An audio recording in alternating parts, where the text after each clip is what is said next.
Finally, the Black Hawks of the Philippines has arrived. This is when the Embassy of the Philippines in Poland stated that the first batch of S-70i helicopters has been loaded on Antonov AN-124 Ruslan for the delivery to the Philippines.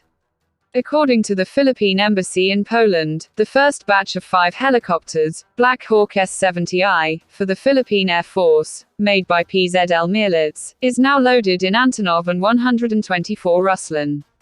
And it has been said that it will probably land on November 9 at 10 a.m. at Clark Airport.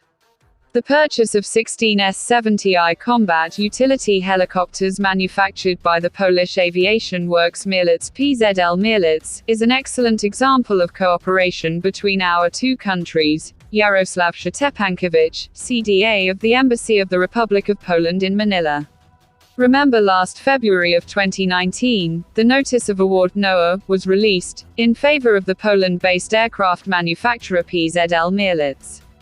With the amount of $241.4 million United States dollars worth of contract, for the 16 units of S-70i Black Hawk helicopters, which is under the Combat Utility Helicopter, of Philippine Air Forces, Phase 3 Acquisition Project, of Horizon 2 Phase, Priority Project, under Revised Armed Forces, of the Philippines Modernization Program, RAFPMP.